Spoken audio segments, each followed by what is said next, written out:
பண்ணின வசனத்தை உமது அடியனுக்காக நினைத்தருளும். அதுவே என் சிறுமையில் எனக்கு ஆறுதல். உம்முடைய வாக்கு என்னை உயிர்ப்பித்தது. ஹல்லேலூயா, ஹல்லேலூயா. இந்த சங்கீதக்காரர் என்ன சொல்றாரு? ஆண்டவரே, என்ன நம்ப பண்ணீங்களா? ஒரு வசனத்தை கொடுத்து இந்த சூழ்நிலையில என்ன நம்ப பண்ணீங்களா? அதை நினைத்து என்ன செய்ய? அதை நிறைவேற்றுங்க. ஹல்லேலூயா, ஹல்லேலூயா. கர்த்தர் நமக்கு இந்த எல்லா சூழ்நிலையுமே பேசுகிற தேவனா இருக்கிறார். ஹல்லேலூயா. நம்ம ஜெபிக்கும் போது கர்த்தர் என்ன செய்வார்? வார்த்தை மூலமா நம்மளோடு பேசுவார். நிறைய முறை என் வாழ்க்கையில என்ன செஞ்சிருக்கேன் பார்த்திருக்கேன். நிறைய இக்கட்டான சூழ்நிலை, வியாதி நேரத்துல, பிரச்சனை நேரத்துல எல்லாம் ஜெபிக்கும் போது கர்த்தர் ஒரு வாக்குத்தத்தத்தை கொடுத்து பேசுவார். அப்போ என்ன சொல்லி ஜெபிக்கிறேன்னா, ஆண்டவரே, நீங்க தானே இந்த வார்த்தையை தந்தீங்க, நீங்க தானே ஏசப்பா இந்த வசனத்தின் மூலமா என்னோட பேசுனீங்க. இந்த வசனத்தின்படி என்னை நடத்துங்க. இந்த வசனத்தின்படி இந்த பிரச்சனையில என்ன செய்யுங்க? கிரியை செய்யுங்க. இந்த வசனத்தின்படி என் வாழ்க்கையில அற்புதத்தை செய்யுங்க, அதிசயத்தை காண பண்ணுங்க ஆண்டவரே சொல்லி நான் ஜெபித்தது உண்டு. ஹல்லேலூயா. அப்ப இந்த சங்கீதக்காரர் அதான் சொல்றாரு, ஆண்டவரே, என்னோட நீங்க பேசுனீங்கல்ல, அதை கொஞ்சம் நினைச்சு பாருங்க. எனக்கு வாக்கு கொடுத்தீங்களா ஆண்டவரே, அதை நினைச்சு பார்த்து அதை என்ன செய்யுங்க? நிறைவேற்றுங்க அப்படின்னு சொல்லி இந்த சங்கீதக்காரர் என்ன செய்றாரு? சொல்றாரு. கர்த்தர் நம்மோடு பேசுகிற ஒவ்வொரு வார்த்தையும் ஜீவன் உள்ள வார்த்தை. ஆமென், ஹல்லேலூயா. கர்த்தர் நம்மோடு பேசுகிற ஒவ்வொரு வார்த்தையும் ஜீவன் உள்ள வார்த்தை. பாஸ்டர் நீங்க எப்ப சொன்னாங்களா? இன்னைக்கு கர்த்தர் பேசின வார்த்தை வந்து, இனி நீ தீங்கை காணாது இருப்பாய். இந்த வார்த்தை கர்த்தர் எப்ப பேசினார்னா 2013 வருஷத்துல பிப்ரவரி மாதம் 6ஆம் தேதியில கர்த்தர் பேசினார். எந்த சூழ்நிலையில பேசினார் தெரியுமா? எங்க அப்பா மூச்சு பேச்சு இல்லாம படுக்கையில இருக்கும்போது கர்த்தர் பேசினார். ஹல்லேலூயா. ஒருத்தருக்கு வியாதினாலே நமக்கு என்ன ஆயிரும்? கலக்கம் வந்துரும், சோர்வு வந்துரும், கவலை வந்துரும். நம்முடைய முகத்துல ஒரு செழிப்பே என்ன செய்ய முடியாது? பார்க்க முடியாது.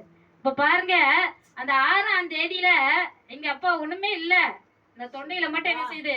லைட்டா அப்படியே இழுத்துட்டு இருக்கு, மற்றபடி எந்த ஒரு செயல்பாடுமே இல்ல. அப்போ லோக்கல்ல இருக்கிற ஒரு நர்ஸை கூப்பிட்டு கேட்கும் போது கண்ணை பார்த்துட்டு, இது ஒருவேளை ஸ்ட்ரோக் மாதிரி தெரியுது, அதனால என்ன செஞ்சுட்டு எல்லாம் இழுத்து வச்சுக்கிட்டு அப்படின்னு சொல்லிட்டு அவ என்ன செஞ்சுட்டா, நீங்க என்ன செய்யுங்க, ஜிஹெச்சுக்கு போங்கன்னு அனுப்பி வச்சிட்டா. இந்த அம்பைக்கு வந்தா, அம்பையில வந்து அவங்களும் என்ன சொல்றாங்க, இது மூளையில ஏதாவது பிரச்சனை இருக்கு, இது ஸ்ட்ரோக் மாதிரி இருக்கு, நீங்க எங்க போயிருங்க, ஐக்ரவுண்ட் போயிருங்கன்னு சொல்லி அனுப்பி வைக்கிறாங்க.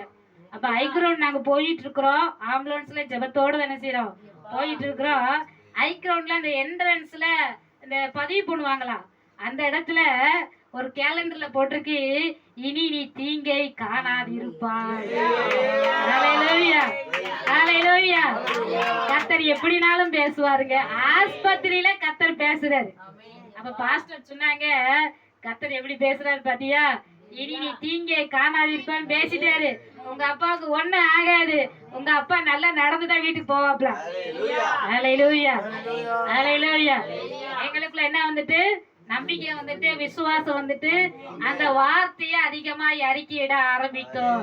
தீங்கை காணாதிருப்பான்னு சொன்னீங்களா ஆண்டவரே, தீங்கி இருக்க கூடாது, எங்க அப்பாவுக்கு ஜீவன் உண்டாகட்டும் சொல்லி நாங்க என்ன செய்யறோம்? ஜெபித்தோம். ஹல்லேலூயா. ஆனா 5 நாளா எந்த ஒரு உணர்வுமே இல்ல. ஐசியூல வச்சிருக்காங்க, ஆக்சிஜன் ரொம்ப கம்மியாயிட்டுன்னு சொல்லி வெண்டிலேட்டர் தான் மாட்டிருக்காங்க.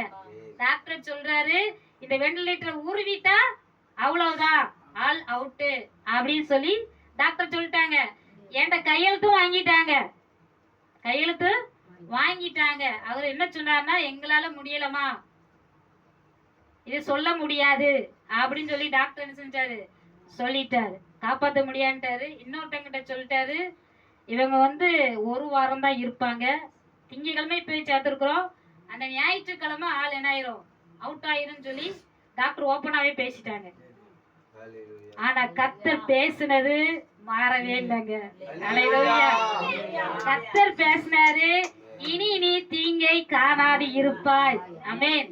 அவருடைய வார்த்தை நாங்க விசுவாசிச்சு, நீங்க பேசுனீங்களா ஆண்டவரே, நீங்க தானே வாக்குத்தத்தம் கொடுத்தீங்க, இதை நிறைவேற்றுங்க சொல்லி அந்த வார்த்தையை சொல்லி சொல்லி சொல்லி ஜெபிக்கும் போது கர்த்தர் ஜீவனை கொடுத்தார். ஆமென். ஹல்லேலூயா. கை கால் எதுவுமே செயல்படல. செண்டம்மா பார்க்க வந்தாங்க, கண்ணம்மாலாம் பார்க்க வந்தாங்க. இப்ப பாருங்க, ஐயாலாம் பார்க்க வந்தாங்க, பிரதர் வந்தாரு. அப்ப பாருங்க, அந்த சூழ்நிலையில காரணம் நெகட்டிவா தான் இருக்கு, எல்லாமே பாசிட்டிவாவே எதுவுமே இல்ல. டாக்டர் சொல்லிட்டாரு, முடியான்ட்டாரு. அங்க பாக்குற கண்டிஷன் எப்படிதான் இருக்கு, ரொம்ப சீரியஸா தான் இருக்கு.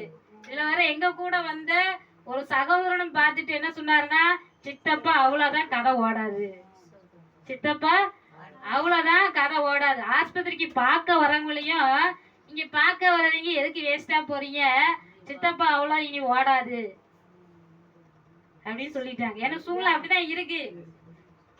அவங்க சரியான விசுவாசத்துல வரல. அப்ப நினைச்ச ஆண்டவர் இவங்களா எப்படியாவது இந்த இடத்துல இருந்து அவங்க போனாதான் என்ன செய்யும், இந்த விசுவாச கிரியை செய்யும் சொல்லி ஆண்டவரா பார்த்து அவங்களை என்ன செஞ்சிட்டாரு, அனுப்பி வச்சிட்டாரு. அப்ப நாங்க ஜெபிக்க ஜெபிக்க கர்த்தர் அந்த இடத்துல அற்புதத்தை செய்தார். டாக்டரே ஆச்சரியப்பட்டாரு. கை அசைய ஆரம்பிச்சது, கால் அசைய ஆரம்பிச்சது, கண்ணை திறக்க ஆரம்பிச்சாங்க, அதுக்கப்புறம் பேச ஆரம்பிச்சாங்க. ஹல்லேலூயா. அப்புறம் சாப்பிட ஆரம்பிச்சாங்க. 7 நாள்ல அவுட் ஆயிரும் சொன்னாரு டாக்டர். 7ஆவது நாள் ஐசியூல இருந்து நார்மல் வார்டுக்கு போக கர்த்தர் கிருபை பாராட்டினார். ஆமென். ஹல்லேலூயா. அப்ப கர்த்தர் பேசுனது உண்மையா பொய்யா? உண்மைதான், 100க்கு 100 உண்மை. ஹல்லேலூயா. அதான் இந்த சங்கீதக்காரன் சொல்றாரு, ஆண்டவரே நீங்க என் கூட பேசுனீங்களா, எனக்கு வாக்கு கொடுத்தீங்களா, அத கொஞ்சம் நினைச்சு பாருங்க. அப்ப நீங்களும் என்ன செய்யணும், உங்க சூழ்நிலையில கர்த்தர் பேசுவார், வார்த்தையை கொடுப்பார். வார்த்தையை கொடுக்கும் போது ஆனா நமக்கு சூழ்நிலை எப்படி இருக்கும்னா நெகட்டிவா இருக்கும். ஆண்டவர் தந்த வாக்கு தத்தத்துக்கும் நம்ம சூழ்நிலை எப்படி போயிட்டு இருக்கோம், எதிர்மாறா போயிட்டு இருக்கோம். என்னடா ஆண்டவர் வாக்கு கொடுத்துட்டாரு, இனி தீங்கே காணாதிருப்பாயின்னு அங்க பார்த்தா ஒரு அசையமும் இல்ல, ஒரு அசையமும் 5 நாள் ஒரு அசையமே இல்லைங்க. சீரியஸா இருக்கு, சுயநினைவே இல்ல, சுத்தமா எந்த உணர்வுமே இல்ல, ஆகாரமும் போகல, ட்ரிப்பு தான் ஏறிட்டே இருக்கு. அப்ப பாருங்க, ஆனா அந்த வார்த்தையை நம்ம சொல்ல சொல்ல சொல்ல அதுக்கு ஜீவன் இருக்கிறது. ஆமென். ஹல்லேலூயா. மரித்த சரீரத்தை கூட உயிரோட எழுப்புவதற்கு அவருடைய வார்த்தைக்கு வல்லமை இருக்கிறது. ஆமென். ஹல்லேலூயா. அப்ப நம்ம எந்த விதத்தில் நினைச்சிட கூடாது, சோர்ந்து போயிடக்கூடாது. ஆண்டவர் நீங்க எதனா ஆண்டவரே பேசுனீங்க, இந்த வார்த்தையை நிறைவேற்றுங்க, இந்த சூழ்நிலையை மாற்றுங்க, இந்த நெருக்கடியை மாற்றுங்க, இந்த வியாதியை மாற்றுங்க, இந்த பிரச்சனையை மாற்றுங்க, இந்த கடனை மாற்றுங்கன்னு சொல்லி நம்ம ஜெபிக்கும் போது நிச்சயமாக உங்க சூழ்நிலை மாறும், நிச்சயமாக இந்த நிலைமை மாறும். ஆமென். ஹல்லேலூயா. ஹல்லேலூயா. அடுத்தபடியாக நம்ம பார்க்கிறோம், அதுல சொல்லியிருக்கு பாருங்க 49ல, அதுவே என் சிறுமையில் எனக்கு ஆறுதல், உம்முடைய வாக்கு என்னை உயிர்ப்பித்தது. ஆண்டவரே உம்முடைய வார்த்தை தான் என்ன செய்து என்னை உயிர்ப்பிக்கிறது. ஹல்லேலூயா.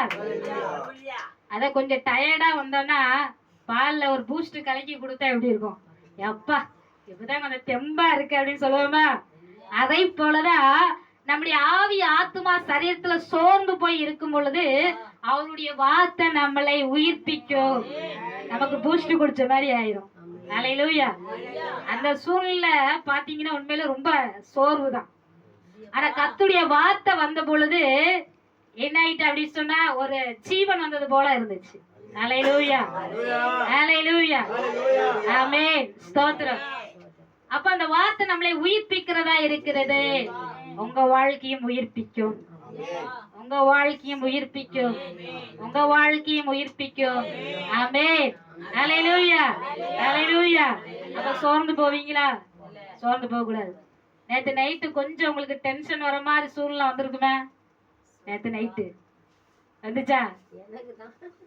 டென்ஷன் வர மாதிரி, ஒரு மன உளைச்சல் மாதிரி, தலைவலி, அந்த பிரச்சனையை நினைச்சு நினைச்சு தலைவலி வந்திருக்குமே, அந்த சூழ்நிலை நீங்க வந்திருக்கலாம். அந்த சூழ்நிலையை கர்த்தர் மாற்றுறாரு. ஆமென். ஹல்லேலூயா. ஹல்லேலூயா. அந்த சூழ்நிலை மாறுது. நிம்மதியா எதையுமே சிந்திக்க முடியல, அந்த பிரச்சனையை தான் சிந்திச்சுக்கிட்டே இருக்கீங்க. அதை அதிகமா சிந்திச்சதுனால என்ன ஆயிட்டுனா தலைவலி வந்துட்டு.